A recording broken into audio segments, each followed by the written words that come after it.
Hello and welcome back to the Big Bold Health Podcast. I'm here with my co-host, Dr. Jeffrey Bland, and we are in a series of interviewing some up-and-coming women who are leading us to a more interesting health future, more successful health future, and we are super, super excited to have here today in the studio Ruth Westreich. And Jeff, let me just pass it to you. This is quite a coup. Yeah, I think it's not many times that Ruth, is willing to sit before a camera and give the essence of her wisdom to the masses. So this is, to me, a real special moment. This is just easily said. One of the leaders who is a connector par excellence. It's an individual who has that native skill to attract people together, to be a big idea person, to organize thoughts, to get people to kind of smooth the edges of their positioning and their languaging, and to get collaboration to work. And it's all about collaboration. So if we're going to be big and bold, then we better learn how to collaborate. And Ruth Westreich is one of the experts in helping us to do that. So Ruth, thanks. Thank you. Well, Ruth, you've been sort of steering the ship of this sort of integrative medicine in a certain way over the last few decades and playing an incredible role. What is it that gets you out of bed to want to play this role? Well, it's actually interesting because the entry point where I came in so many years ago has changed dramatically. And I think there's a number of reasons for that. One, there isn't a simple either or answer to this thing that we called health and this thing that we call disease, right? Yeah. It's a convolution of conditions at a certain time with certain perfect storms coming together for either good or not so good. Mm-hmm. And since I've been involved in integrative medicine, functional medicine, natural medicine, palliative medicine, nutrition, arts and healing, that's been where the bulk of my work has been centered. And it's every single bit of it has been about building collaborations, because every single one of these disciplines in a silo is not going anywhere. In fact, I see it's just doing the opposite. It's going down where it should be going up. And because there is no one answer, and because now we're in this world of precision medicine, which you so artfully talk about, we understand that every single one of us is an N of one. Yeah.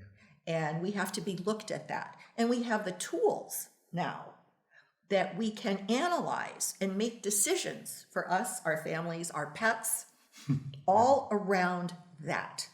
The thing that I think is exciting for me is with the technology that we have, with our way to communicate information to each other, now is we have ways to communicate information that make people want to change. Right? Mm-hmm. We haven't always had that there, and we have figured out that change is different for everyone. Mm-hmm. What's going to motivate me to change, really change, may not have any meaning for you whatsoever. 100%. And so that's all about this individual, personalized time that we're in now. Yeah. Well, I think that was beautifully said, and one of the things that you have taught me in the years that I've had the fortune of knowing you is the marriage of art and science, right? You're an artist. You're a very accomplished both teacher and producer.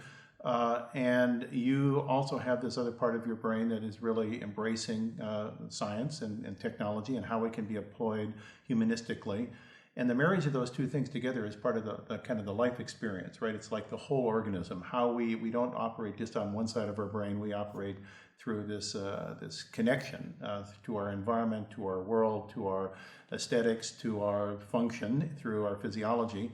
And I know that has brought your advocacy very strongly into the environmental movement, because there's something very sentient and artful about putting your hands in the soil and being out in the world. Could you tell us a little bit of how that has manifested for you? Well, in looking for and creating health, ameliorating disease, I had to keep going upstream because there wasn't an entry point that I felt was the entry point. And So I became what I call an accidental activist. I certainly didn't start out that way, but I think if you are a conscious thinking person today, you will end up that way. And so the entry point for me is no matter what we do, no matter what tools we have available to us, if our food source is not safe, if our environment is toxic, it does none of this stuff. It's just window dressing. Yeah. It's like meshing around the deck chairs on the Titanic. Yeah. So we have to look at regenerative farming. We have to look at safe water. We have to look at removing toxins from our bodies. And we know how to do that. So we have all the tools that we can get us to a position where we actually can create health. But you can't just go in and start band-aiding everything, because it doesn't work that way. How would you compare and contrast sort of over the last, the time that you've been involved? You have on one hand environmental degradation continuing, right? But at the same time, consciousness about functional integrated medicine and health creation increasing kind of rapidly. And I just, to contrast those two things, and which do you think is the sort of more powerful long-term force? For me, the environment. The environment, if we don't stand up and say we have to do something about our environment, we have to be in a position where our food is safe, where our soil is not destroyed. None of this really is going to make a whole lot of difference over the time, because we are degrading at a faster pace than we are improving, in my opinion. Yeah. So let me take that, because your advocacy comes through action. I mean, there are many of us that talk about these issues, and there are probably fewer that do things about it. And the way that one of the ways, not the way, but one of the ways that you have done something about this, which I think is absolutely brilliant, is by what you call salons. And the salons, I want you to tell us what that is, but I think that concept that you're going to describe can be used in many different forms to create community activism and community awareness. So tell us about your salons. Absolutely. I came up with this concept many, many, many years ago. And I go back to, I used to enjoy reading about the 17th and 18th century French salons, right? And how that changed policy, it politically, that's where the change happened. And I thought, wow, I can do that. I'm in a position to do that. I know the people, I have the resources. And so I started bringing people together many years ago into my home. I'm able to do this. I have a large home. I have people to help me do all of this, but to have conversations of consequence that matter around the things. Like I just had one, and Jeff has been to a number of what I call dog and pony shows, but he shows up for me. And I just had one about 2 weeks ago about soil regeneration and what that looks like. I had 120 people. I had two of the groups I think have been the biggest in this area. I had Kiss the Ground, and I had Farmer's Footprint, Zach Bush's Farmer's Footprint. I had farmers that came from Saskatchewan. I had a farmer that came from Saskatchewan that has regenerated 40,000 acres. Wow. 40,000 acres, came all the way from Canada. And you know why he did it? To create community with other like-minded people. I had people from all over California. I had them from New Jersey. And we had a conversation. You come, we have a networking so that the appropriate people meet the appropriate people. We have follow-up. We have, of course, great dinner, right? Great dinner. That is true. And somewhat of a conversation about this. I never, ever fundraise. I don't allow it. You cannot ask for money at my house. That's so inappropriate. But I believe that if I can present the kind of impact that I believe that I can present, you may want to get involved, right? Yeah. And then we have a follow-up to have that happen. So we have an email, we have, this is how we stay connected. They start blogs. I mean, this changes things. And I've been doing it for 20 years. And I will absolutely validate that this is an agent of a very positive change, having been a participant and observed how you orchestrate this, which is brilliant. You know, again, it's a sign of your management expertise. And I reflect back on a simple model of this to my mother's era when I was growing up with Tupperware parties. Right? You know, and what are these all about? If you were to have these, because the way you do it is very elegant, but it can be simplified, where neighborhoods can get together and they can talk about local areas of their own environmental concern, which then connects them into all sorts of things, into their water, to their air, to the safety of their neighborhoods, to their food supply, to the health of their children. So we start developing a groundbreaking kind of movement. Well, you know, I've had the privilege of having a private family foundation, right? And it has been in existence for 25 years now. And I have so many success stories of the way that I have chosen to connect, to mentor, to collaborate. The one that comes to mind that I absolutely love is Moms Across America. Yeah. They have been one of my grantees for many years now. She's about 6 years old. She reaches through a grassroots effort 4 million moms a month. 4 million. Yeah. She started out with 0, started out with glyphosate herbicide, right? She has now branched out into things that are toxic, soil, you know, all of this kind of thing. Those are the conversations you're talking about. Yes. Those are the people that she reaches. She reaches average moms in very small towns all across the United States who go out and talk in parades, hand out flyers. I mean, that's the way we're going to have to do it. Here, And here. it works.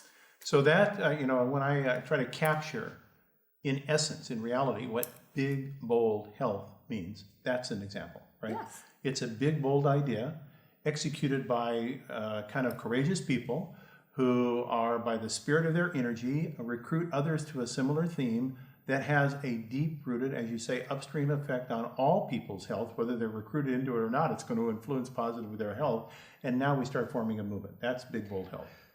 For me, I think so. And I don't think, I've always, it can't just be the them and the us, because that's a recipe for disaster. And we've talked about this many times. It's unfortunate that Western medicine, allopathic medicine, is the best in the world. We could all need it.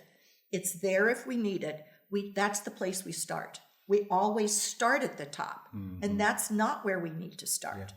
We do not need to start there with the most interventional, the most costly, the most invasive. 100%. We need to go back and let the body try and do what it wants to do naturally, because if it wasn't good at doing this, we would not have survived as a species. But we have to get out of our own way. And we have to remove those things first that are going to keep us from being able to have any kind of health, right? And then we move up the ladder. But the interesting thing is, there's the Therapeutic Order of Healing, which our friends at Natural Medicine have put together, which I love, have it on my website. But there's two things that run up and down that whole Therapeutic Order of Healing. One is nutrition, the science of nutrition, and the other is palliative care. That runs up and down both things and can be applied at literally every stages. In fact, I'm very proud of a nutritional curriculum that is just being rolled out at the Institute for Palliative Care now at Cal State San Marcos, which is one of the only curriculum programs in the country for nutrition in palliative care and hospice care. Wow, that's fantastic. And when I said, this is what I wanted to do, they said, well, there isn't anything like that. I went, I know. That's the point, isn't it? Yeah. That's the point. Because I believe that nutrition can have an influence on you and your body until you take your last breath. I know it can. And I've seen it work in hospice. I've done so much work in hospice. And I have seen people just about ready to cross over who have been, the right nutrition can still be applied. Absolutely. Whether it's a congee soup or whatever, whatever it is, we don't have to give people at end of life buckets of Ensure. It doesn't have to be that way. So I think we need to pay much more attention to all that, the things that work all along are the things that we need to concentrate on. So James, can't you revalidate why we felt Ruth would be the greatest voice of Big Bold Health? You can see how this is manifesting in this discussion. The first time that I took a look at the Westreich Foundation website, I was like, this is my person. Like everything was involved there. I want to just ask you something that, Jeff and I have been learning this weekend as we've been interviewing people. And, all three of us, to all different degrees, have been involved in trying to get health creation delivered in the medical system. And one of the things I think we're learning as we go through this is, although that has been absolutely necessary to set up, by restricting health creation to the delivery of healthcare professionals that are licensed and have been trained in a totally other form of medicine, and we're trying to retrain them, we may have limited the capacity of health creation as a force. And these Tupperware style dinners with the exponential potential of a sort of a peer-to-peer side really seems to have, in my mind, a more exponential potential to move things along more quickly. Well, in all of the work that I understand how each one of these disciplines became a silo and why. Because they had to grow up in a silo in order to just exist. Exactly. Right? Yeah. But then you reach a point where that doesn't work anymore. Yeah. Then you have to start broadening it. You have to start thinking about collaborating. And the idea, I'm going to offend some of my friends in integrative medicine. I'm so sorry. I don't mean to do this because I love you all. But, when I started in the integrative medicine world, it was about whole person health. It was about whole person health. And it's ended up in many, many, many instances being totally modality driven because that was the entry point in the existing medical field. Correct. And so I think we kind of diluted it from what it was supposed to be. And I think that's why you saw functional medicine that you were so great in bringing about and saying, hey, wait a minute, it's about function here. It's not about modalities. So that's how all of this happened. But what I see is,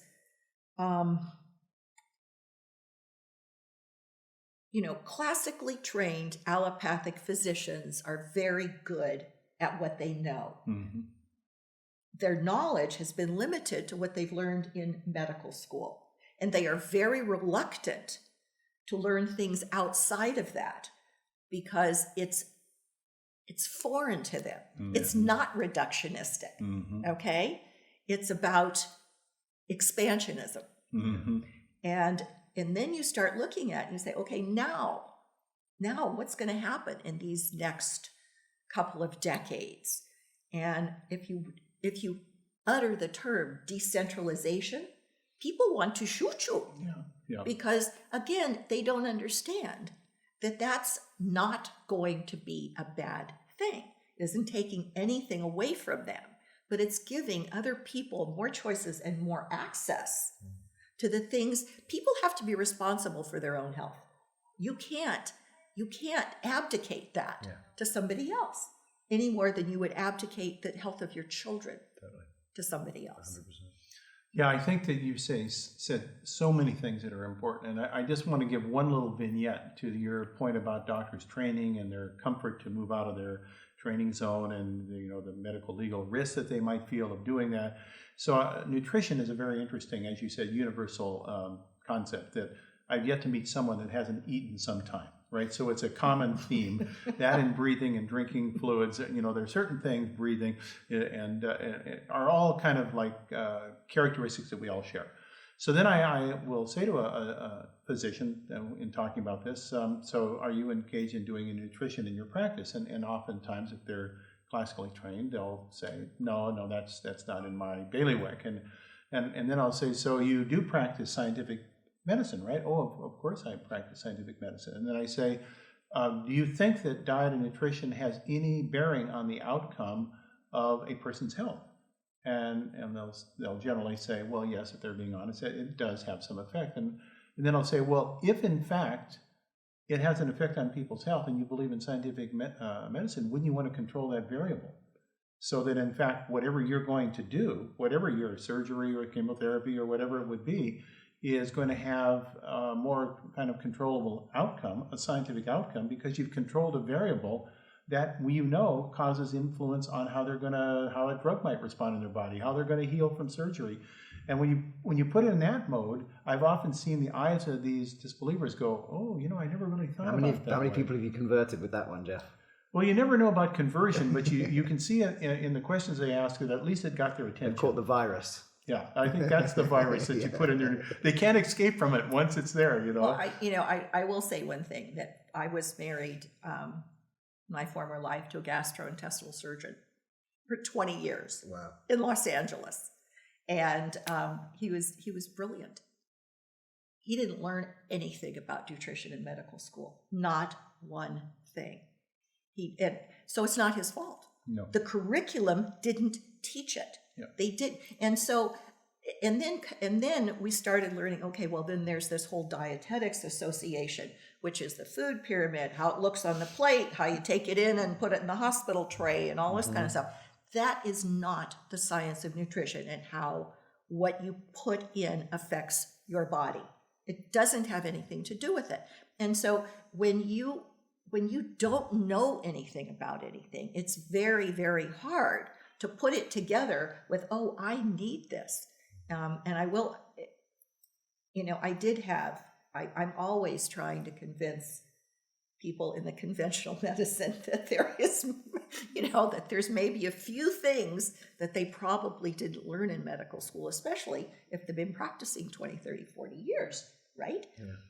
So I had one of my salons, I had like 60 docs. You were there. Yes. You were there. Yeah. Mm-hmm. We had like 50, 60 docs there from all of the honcho places in San Diego.